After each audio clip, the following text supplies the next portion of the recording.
Hello. Welcome to the Tuesday Night Music Show. It is the 4th of July. Of course, you were all probably watching this on Cinco de Mayo because we're backed up.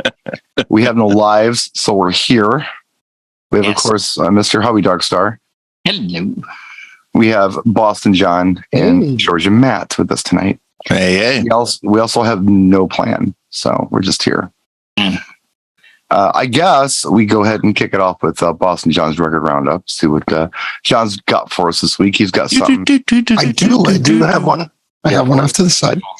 We've been showing some love to the lady rockers, so I went back to the first lady rocker that I can think of, and that would be Janice with the Big Brother and the Holding Company. Oh yeah, yeah. Mm-hmm. Sadly, passed away in 1970 at the age of 27. She's one of the first of the 27 club. Right. But blues, soul, and just took command of a stage when she went out there. This has got The Piece of My Heart. It's got Ball and Chain. Short-lived career. She really only recorded for 3 years from when she got signed to when she passed. But what a legacy and some amazing material. Just a powerhouse. I love the artwork. I love it. You know, I know people that have framed that, had it professionally framed, and they have it in their little man cave. With the gatefold sleeve here with the band on stage. Mm-hmm. It's just sad, you know, the drugs came and took her, that she was tied up in that world, but so much talent. I mean, I still play Piece of My Heart, you know, for the older crowds. Mm-hmm. Buy me a Mercedes-Benz. She's got, you know, a pretty decent catalog of hits. So I think she led the way. She opened the door for the Tina Turners and Bette Midlers and all that came later that were really solo female artists. And since we've done a lot of lady rockers, I figured we'd show them some love. So this was 1969, I think this was, but good purchase. How many Big Brother and the Holding Company albums were there? 2? There were 2? Yeah, there were 2, and she was big on 100 Proof Southern Comfort, and she left, which was an enormous amount of money back in the day, $2,000 to have a party instead of having a wake. She just wanted a party, and she wanted the $2,000 worth of booze around a campfire. That's how she wanted it, you know. She was a true hippie. She was a party animal. Yeah. It's interesting. The Big Brother and the Holding Company stuff that I remember, just from memory, didn't really feature her. She was a background singer. Yes. Right. Yeah. And then she went off and did her own thing with like Pearl and all that. But But the Big Brother and the Holding Company, I don't know who the guy was who was singing in there, but he was like the singer, and then she would come in on the choruses and things as a backing vocalist, if memory serves. Yeah. Well, sounds correct. They tried, but you know, when she was dead, they just fell apart. They couldn't make any hits, you know. Well, didn't she leave the band before she died? I mean, she wasn't in Big Brother and Holding Company when she died, right? No. Right. But she left and went solo. They tried to carry on, and they just kind of right. I mean, I didn't buy any more albums from them. No, this might have been their last release because this was 69. Yeah. She died in October of 74. Not 70, rather. I'm sorry. So yeah, their stuff, I mean, to my recollection, was a lot more lighthearted than her solo stuff. Yeah, but it kind of almost reminded me of like British Invasion stuff, like Paul Revere and the Raiders type of things. It's like what they were doing more of than, you know, Janice singing, you know, Take Another Piece of My Heart kind of thing. It was a very different vibe, but yeah, cool pick. Yeah, excellent. So what 90s rock actor are you going to show us on your phone this week, Matt? Oh, and I don't even have Jay here to defend me on the 90s rock jobs, but actually 2017 and sort of rock, but more folky, Ed Sheeran's Divide. And yes, you were right about the phone part. Ed Sheeran, just amazing singer, and just some good songs on this one. 4 big breakaway hits here: Castle on the Hill, Shape of You, Perfect, which I think has been many a first dance. And also Galway Girl is on here. Just a really good album overall, so worth checking out. He was just in Boston. He just played Gillette Stadium and broke Taylor Swift's record from about a month ago for the largest capacity crowd. 84,000 in attendance. Wow. So amazing. Yeah. You're right, though. He does come up a lot in wedding song list requests. Yeah. And one of the only artists really that I can think of that's doing a lot of anything ballad that's modern, contemporary. There's not a lot of other artists who are doing anything that's even close to that. There's a guy named Charlie Puth that's kind of been emerging over the past little bit here, but nothing on that Ed Sheeran level, at least not yet. He has a song called One Call Away or something like that. It's Fast and Furious movies. Yeah. I guess, our audience would ask for. I haven't done a lot of school stuff in the past many years, but you don't really know what to play. I mean, that was the staple. You would play the slow dances at school dances, but now you don't do it because what are you going to play? Because there's nothing. You just kind of keep it energy and interactive and all this stuff. Right. But there's very few things that you can play. And Ed Sheeran has a couple that you could actually get away with playing. I mean, before that was what James Blunt, Beautiful. That was like something you could do. And then if you play the edited version, well, of course, that was a long time ago. But, we wondered about Ed when he first came on the scene, if he was going to have the staying power and, be able to keep putting out hit after hit. He's probably get enough top 20 songs now to fill a greatest hits record. Oh, sure. He's always on the radio with something. Yeah. I agree. As well as a writer too. And in getting that album pulled up, I saw that he already has one out this year as well. It looks like, is this one called Minus? They're always like a math symbol on here. So the one I showed was Divide. So I think this one's Minus or Dash. Who knows? Hyphen. So we'll see where it all goes for old Mr. Sheeran this year. Obviously doing well. And John, I think he had a center stage, whereas Taylor had that big honking screen at the kind of toward the end that took up like thousands of seats. That kind of surprised me, that logistic decision. You pack more in, everybody gets a good seat if you're playing the round. Like Leopard did that first. What do you got, Howie? Well, I'm going to keep it the theme with John, with the female vocalist, and it is Nico and the Velvet Underground. Oh, wow. And any of you newcomers that don't know this, Lou Reed and John Cale were in that band, and they wrote all the music. But the band was put together as a goof by Andy Warhol because he wanted to promote this supermodel or make her into a supermodel, Nico. Apparently, she died from misadventure with drugs, but that's the album that has the banana on it. It's very famous. And if you have an original copy, according to Discogs, they're worth quite a bit of money. And after Nico was gone, the Velvet Underground carried on. And what happened was Lou Reed became the lead of the band. He wrote all the songs and everything. And then he broke away, and then he was just Lou Reed. And then he, had monster hits with, Walk on the Wild Side, and then, things like that. And, so that's my pick, is the Nico and the Velvet Underground with the banana cover. Going way back. I'm going to go back quite that far. That's got Sweet Jane on it, right? Yes, it has Sweet Jane. That's so nice.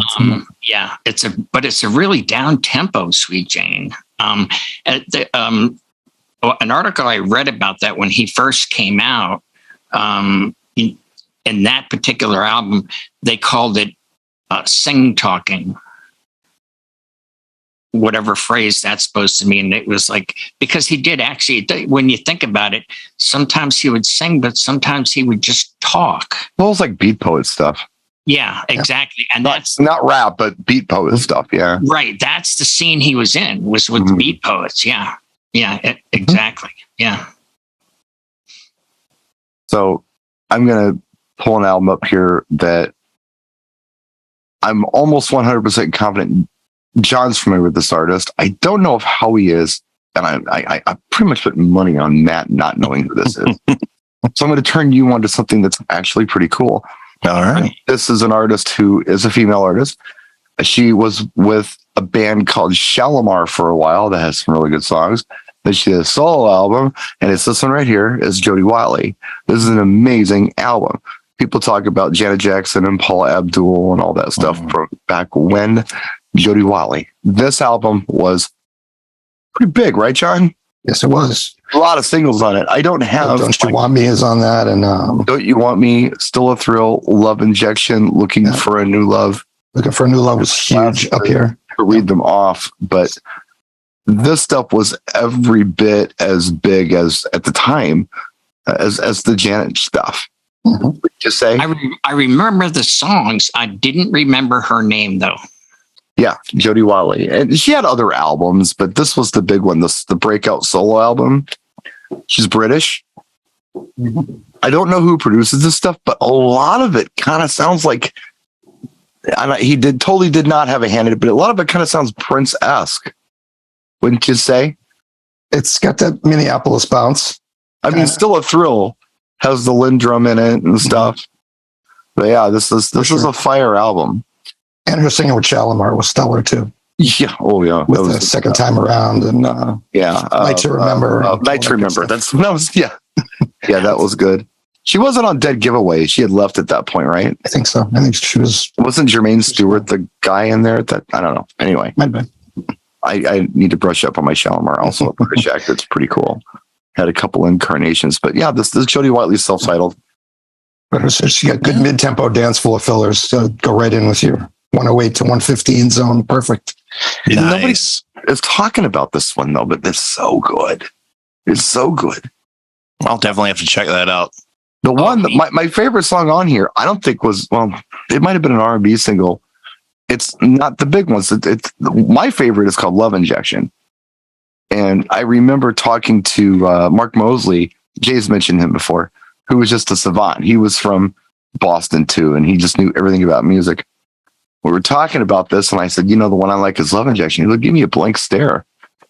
He listens like, how have I never heard this song? This is amazing. I'm like, I don't know, it's on the album. But this was like always playing in the car when I was a teenager. Like somebody had this and was playing it. And yeah, I remember hearing that track on the radio. It's good stuff.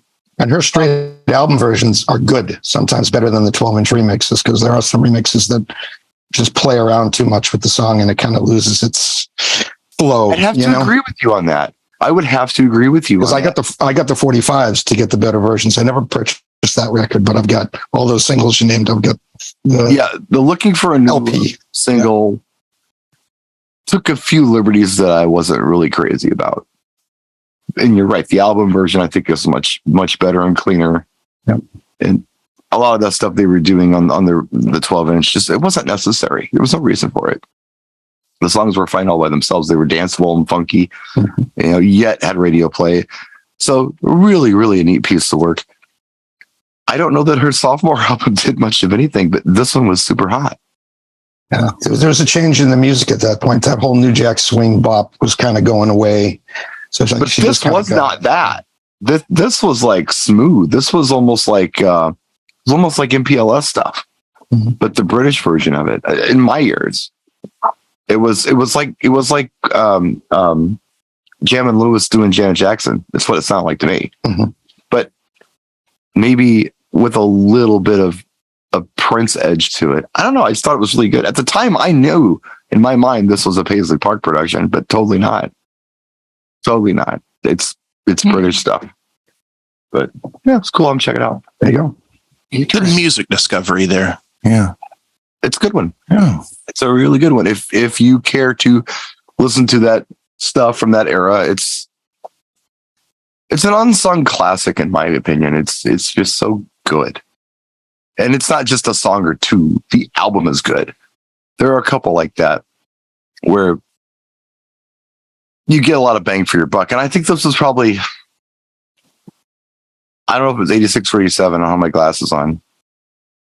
But it was right there. Yeah. Anyway, a pick for you. I like it. That's a good pick. That I thought of while I was going to the bathroom before the show. Yeah, hey, we haven't talked about Jody Watson. Let's talk about her. That was a good album. I forgot all about the pick, and I just came off the top of my head. Right. I'm seeing a banana. Okay, I will go banana. with that. Blue banana. Yeah. Yeah. I don't hear her much, like, I don't know, getting played. I don't hear her played on like the classic 80s stations or the R&B stations or Studio 54 radio or the Groove. And that's weird because she totally belongs there. She's that good. It's like the one everybody forgot. Yeah.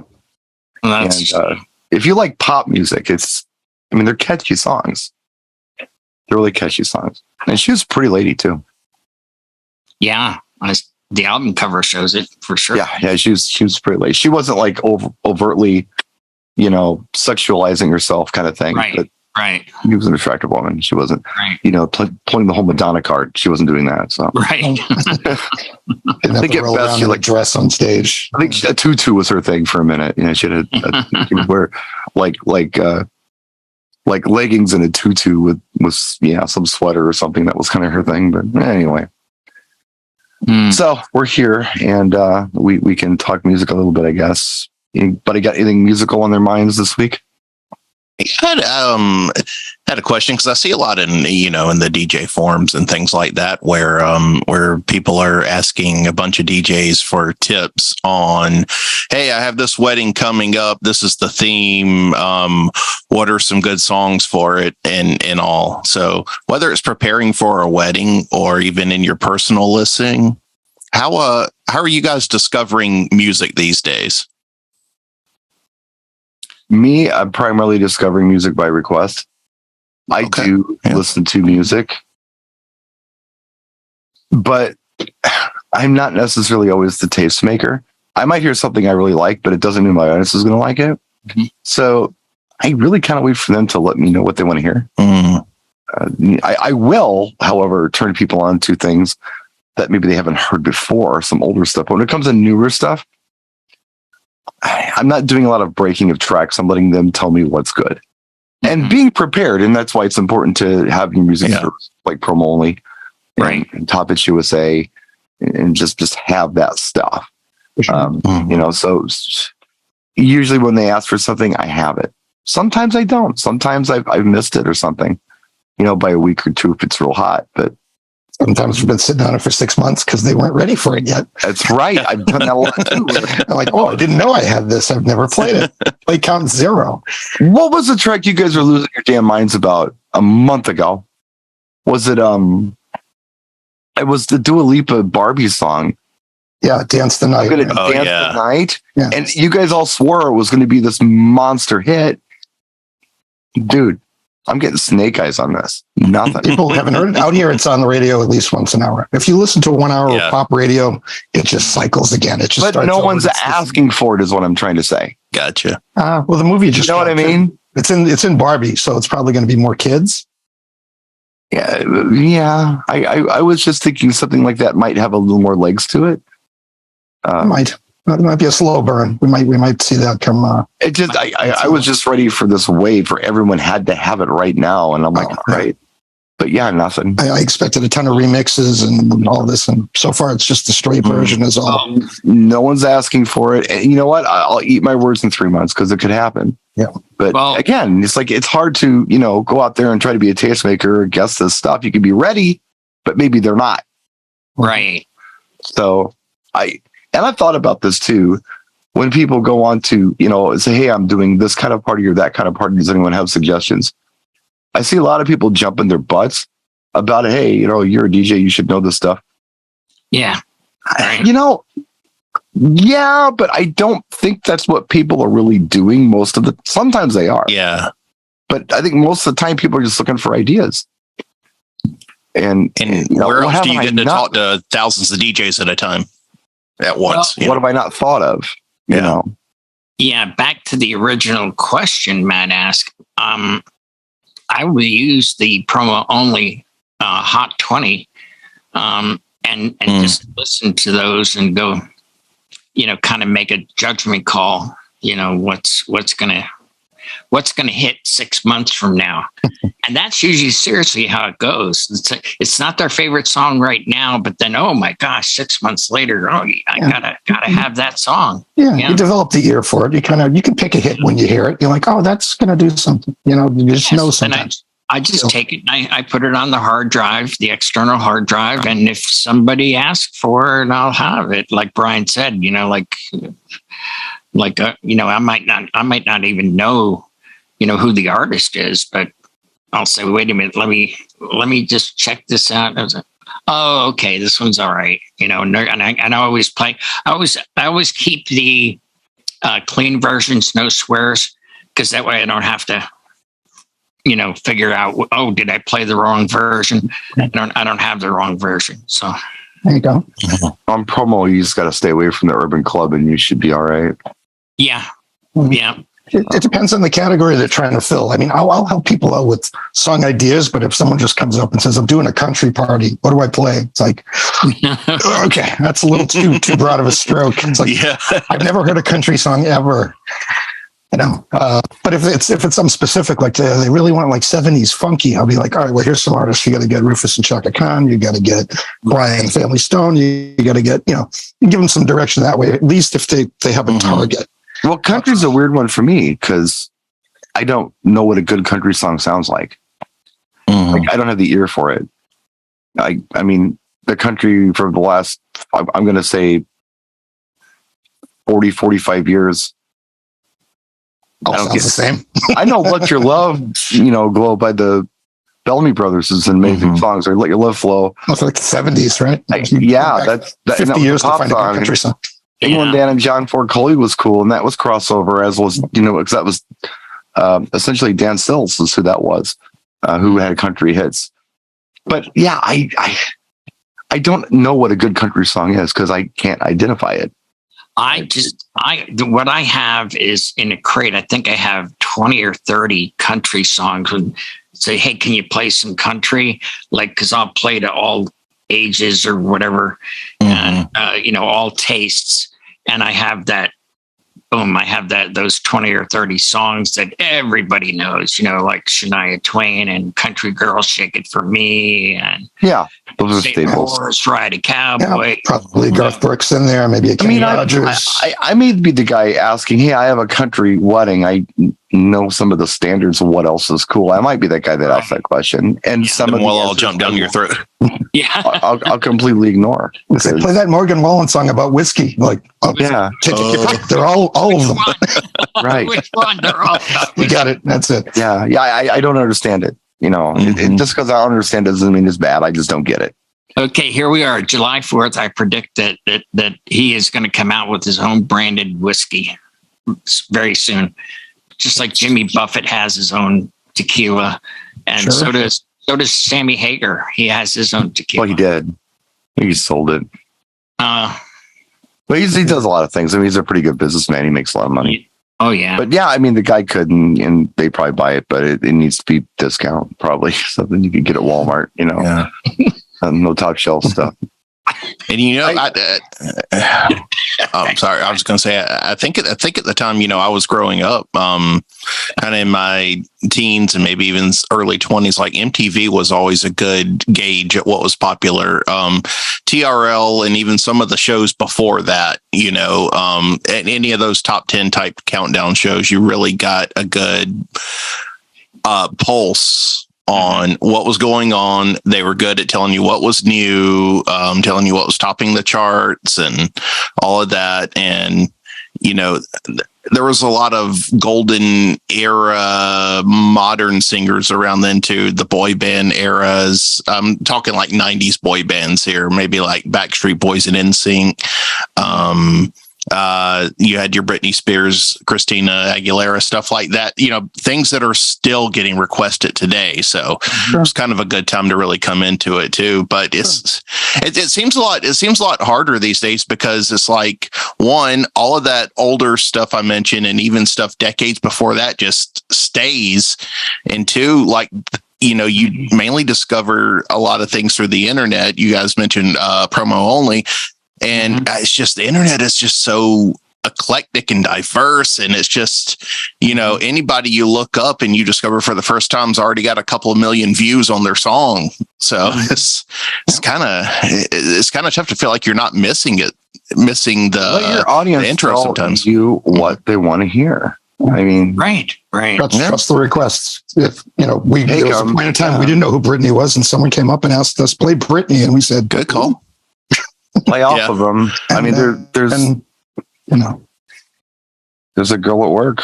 I say girl, she's probably 21, 22 years old. She's one of the servers. And I do a couple hour warm-ups sets when I can, like 8 to 10 sometimes I'll do a warm-up. And I watch her because she tends to let me know with her body language, the way she's walking, what she likes to listen to. Gotcha. So I was playing some things and I decided to play Robin What It Takes. And the song is probably 26, 27 years old. I don't know what year it came out, 95, 96, something like that. Cool song. And sure enough, she ran up to the booth and said, "Who is this and what's it called?" And I told her and she just walked away. And so now it's like I almost have this challenge where it's like if she's there, I'll try to turn her on to something else. So what's like that, So I was trying to think what would be like that. And I came up with like Mandy Moore Candy's kind of like that, John and I were talking about this the other night. Yeah. And John was going like he was doing a J. He was transitioning into other things. And that's cool. But I was like, what's right in that pocket? Because she digs that. Yeah. And it's a pretty narrow band, really, when you look at it. I mean, there's not a whole lot there. There's some cool stuff there. You're gonna hit her with Crystal Waters. You're gonna hit her with. Well, yeah, but that's right in that too. From and it's hit or miss, maybe or maybe not. Yeah. This was something about that one. Maybe she just likes that one. Well, maybe, but I mean, that's the vibe. And Crystal Waters is not that vibe. The Mandy Moore is that vibe. That whole pure energy zone from. Maybe mid-90s club if she that would be like vibes with Robin S. Maybe the early Christina Aguilera stuff, maybe the early Britney Spears stuff, but of course she knows that. So it's fun to just play the weird ones if they don't. That's the magic trick to try to draw her up again to ask you for another one. Then I got it. Well, that's what's so fun about stuff like this. Mm-hmm. Because I can play it and nobody knows it. Matt's generation doesn't know it. Matt doesn't know it. Yeah, I think I've heard Shalimar before, like the name Shalimar. I like how you said that. Shalimar?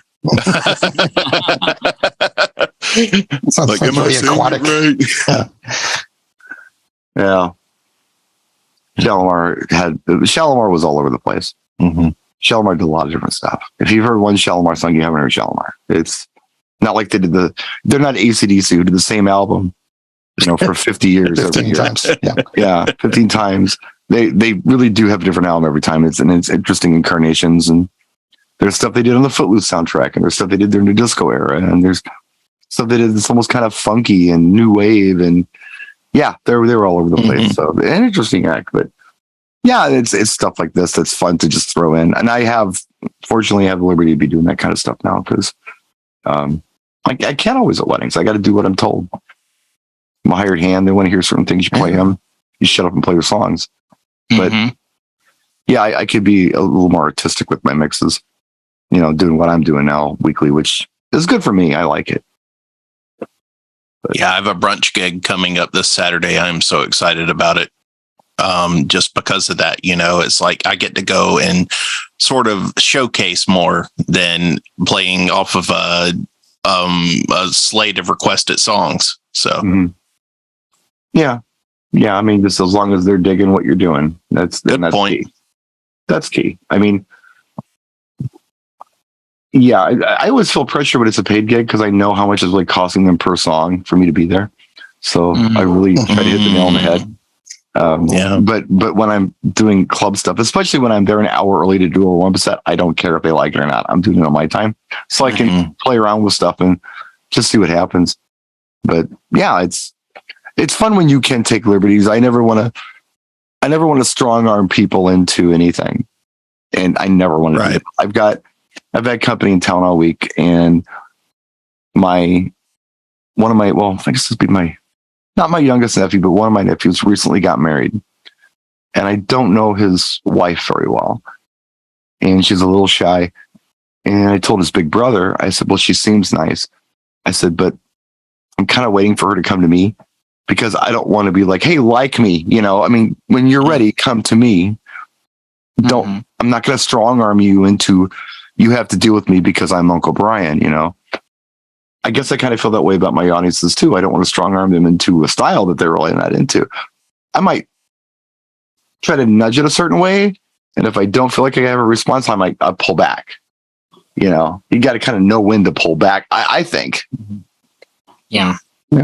Sometimes leading them into a direction takes a few steps. It's not, I'm going to play the one song, you're going to love it. You build it up to take them there. You show them the path. Then they're already vibing with you. And anytime I think, I'm programming anyway, it's not what could I play next, it's what would be the best choice to play next. Looking around the room, checking everybody else, seeing what they're doing, what would be the best choice for me to play right now?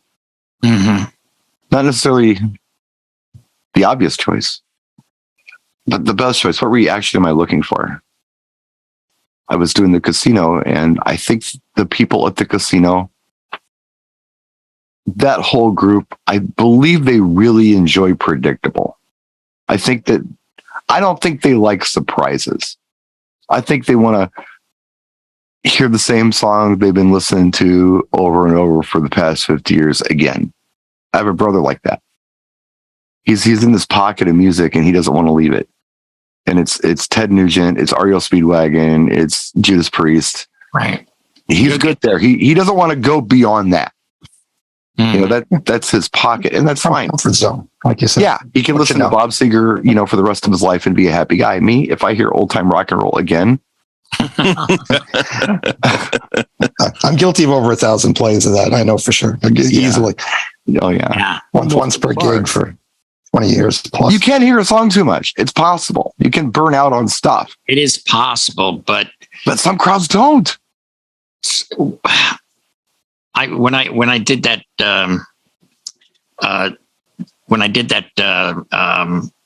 art gallery thing, and I was stuffed into the corner, I had 3 square feet. I'm mixing with that little tiny little mixer we all got for $80. They were really grooving. They were, moving around in their seats and this and that. And then someone came up and guess what they asked for? Do you have old time rock and roll? I said, sure. I put it on and it was like a flood. Everybody ran to the dance floor. And I was like, okay, I got your number now. Now I know. Right. It's like, holy shit. Well, maybe Sweet Home Alabama's next. I mean, that's it. Music Me All Night Long is going to fall off. Yeah, it's very predictable. Trifecta. Get Love Shack in there. Sometimes that's what it is, and that's what they want. They did. They asked for Love Shack, and then, oh my gosh, I did one thing which I had somebody came up and they everybody loved it because it was a helping organization, a lot of therapists and things like that. And so I did some upbeat because they brought clients with them that were having a difficult time. So they would do these picnics. These are Saturday things I do. And I played Help Is On the Way, Little River Band. And I came running up. Who is this? I go, it's Little River Band. Little River Band. Where are they from? They're from Australia. And I'm like, yeah, where can I get that? I go, Amazon? Right. Anywhere. Yeah, just about anywhere, or iTunes. It still gets on the yacht rock, soft rock stations, and so. Sometimes you just pull the right track that just hits the nerves the right way, and that just breaks them loose. And that's our job. Figure it out. Keep poking until you get it. You get 6 people come running up to the booth going, who was that? We want this as a theme song. And, because they do music therapy with their patients and so forth. And I was like, I said, sure. I told them who it was. And they, then I went into the crate, the uplifting crate, and played more, and it came again. They wanted to know, who is this? I go, okay. I said, look, why don't I do this? Give me your name and number, and I'll send you. I'm not going to send you the songs, but I'll email you a list of songs that you would be using in therapy. Uplifting songs. Hang On, Help Is on the Way. By Rage Against the Machine, I think, did that. And so you can kind of catch a lot of different people with that. At least in my experience, and for them, it was great. They love it. It's strange when we talk about programming songs, what songs to play, what songs not to play. Mm-hmm. I saw a post that Rachel Lynch made probably a week ago. She was at the Marquee show. I didn't go. It was really hot out, and no. And we had smoke. The forecast was like, instead of cloudy, it was smoke.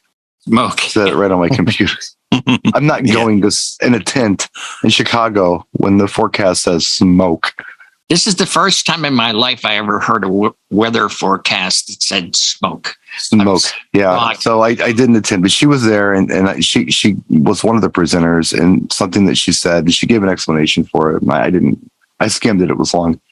But one of the things that she had said was one of her bullet points that she had on her presentation was stop DJing for other DJs.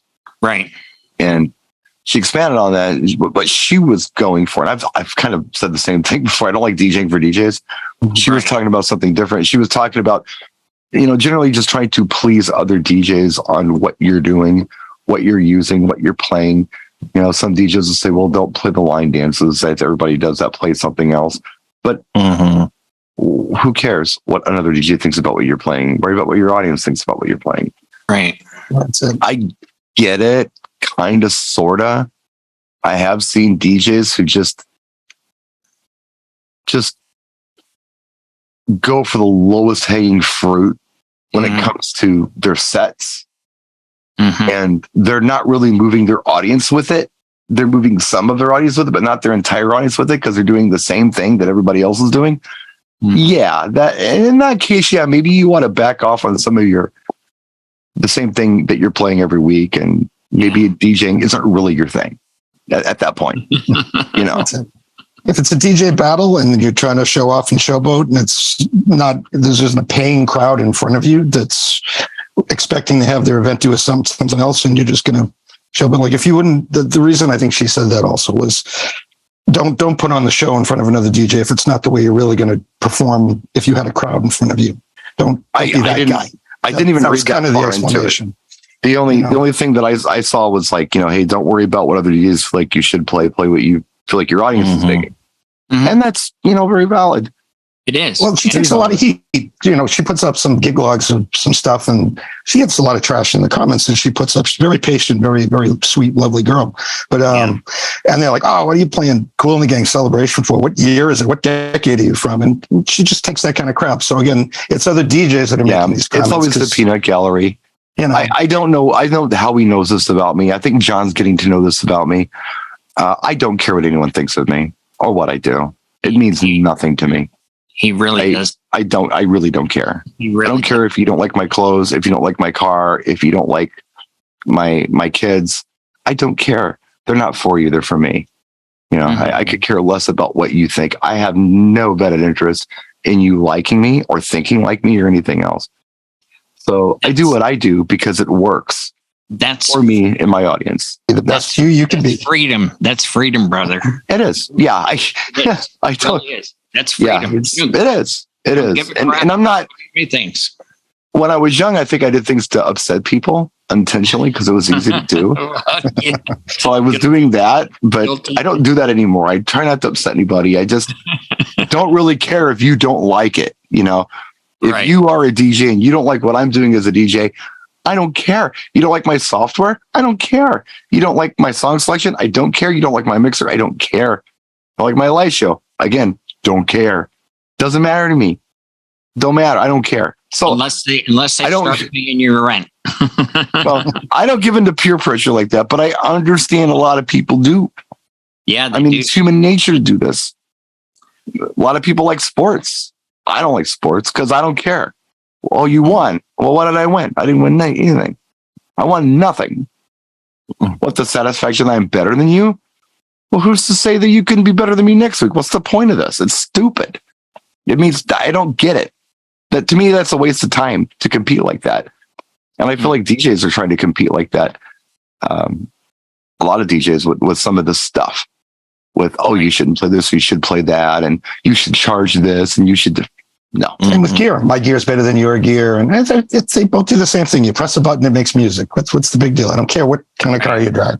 No. We still get the job. As long as it's serving everyone well, That doesn't mean that I'm not above constructive criticism. Don't take that the wrong way. If you know more than I do about something and you tell me, hey, try this, I think this might work well for you, I'll give it a try, So I'm not saying I know everything. You can't tell me anything. I'm just saying after I've made a choice, it doesn't matter what you think about it because it works or it doesn't, That's just how I feel about things, which is probably my superpower. Well, because I don't care. I'll tell you what, I got criticized for using this. No, yeah. At a gig. Get a real controller. Yeah. Okay, well, use a real controller. They gave me 3 square feet at the art gallery. Yeah. I could not fit my flight case on a neck standee. I had to use a tripod with the speaker on it. I had that clamp on shelf. I had my computer and I had this on it. Nobody cared. I'd transition from song to song. I play what they wanted, and they tipped me very generously. So I could have bought 4 of these for the price of the tip.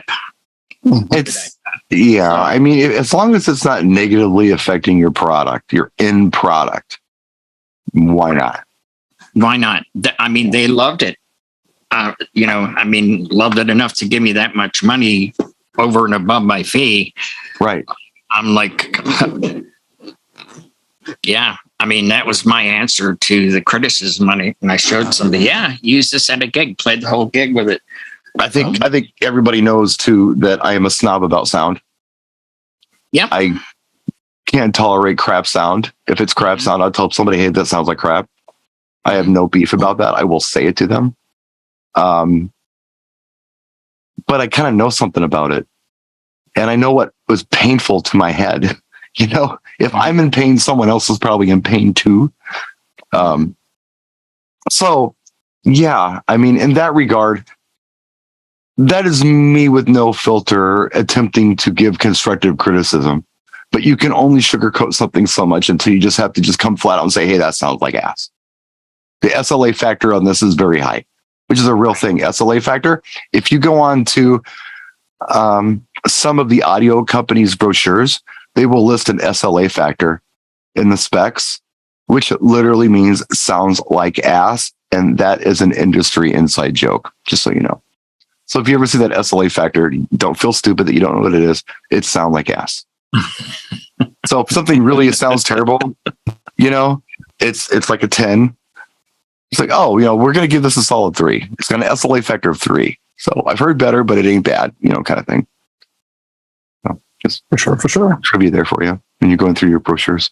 A little trivia there. Speaking of speakers that are bad for you, should we talk about the recall? Did you guys see the Bose Didn't hear anything about information this week? Nothing. Bass modules on the Acoustimass system and the 321 head units. I guess the subwoofers, that they're getting older, overheating. Yeah. So there's a nationwide recall. So anyone who owns that Bose system with the little cube speakers, it's not DJ. It's like the home system. It's a big rectangular sub that came with it, and everything powers from the sub because that's just the way Bose runs, right? So there's a nationwide recall. So anyone who has, I know Acoustimass was listed and 2 or 3 other small shelf systems. I think it was the 321. They're like small surround sound systems. It's home audio, but we should at least let our viewers know that look and see if, check the recall, check the registration number on your unit and see if it's within that. And if so, they may swap it out, pay to have it cleaned. I guess if they get dusty, they catch fire, or if they get old, they catch fire. So Howie had forgotten more about audio last Tuesday than I'll ever know. I mean, he just knows a lot about how amps and things work. Mm-hmm. But if I'm not mistaken, something like that, Howie, isn't that sometimes just kind of a matter of reprogramming a chip to do something different? Yeah, they can. On the Class D stuff? Yes, they can. What they can do is, if I could reach. I mean, sometimes, not always, obviously. Sometimes there's other problems, but a lot of times it's just a matter of a firmware upgrade on this stuff. Well, that's not going to do a whole lot for the heat, but what will do is your heat sinks. Yeah. Now this is an awfully large one for that's big. Something big, but they may recall that, and when they do the repair, they'll use that white paste on it, and they might bump up to a little bit bigger heat sink. Bigger heat sink. Yeah. Better dispersion on that, and if that doesn't do it, and they have room, I've seen heat sinks with fans attached to them, and then it becomes effective. But John brought up a really good point. If you have that system, check it out, because they have been catching on fire. Well, on a positive note, isn't it nice? I mean, I'm not a Bose user, but it is nice to know that there's a company that's going to go, hey, look, we're going to recall this whole system. Yeah, did it straight out. I saw it was listed on the Circuit City page, so they're just letting everybody know. Wait a minute, Circuit City, those still exist? Yeah, well, that's where you would buy it back in the day. I guess they're up north. There's still a couple. What is like Canada? The Circuit Cities in Canada? Yeah, I think so. I thought that whole company went out of business. That's what I thought. No, I think they're still up there. We'll have to ask Karen next time we get them in here. But they went the way of the dodo bird. Yeah. It's checking out like Christmas tree shops is going away. They're all going away. There's no more stores. Matt had said in the comments that I didn't mention our sponsor. I thought I did. Maybe I didn't. So anyway, before we log off tonight, show is brought to you by DJVampire.com. You can check them out in the description of this video, along with some of our other channel sponsors that are scrolling here on the screen with us. Mm-hmm. So have a look at the sponsors in the description of the video on YouTube. They'll be there. All righty. So we'll wrap it. We'll stick a fork in this thing. Huh? What do you say? All righty. So happy Cinco de Mayo to you. Cinco de Mayo. Whatever it is. And we'll see you next week.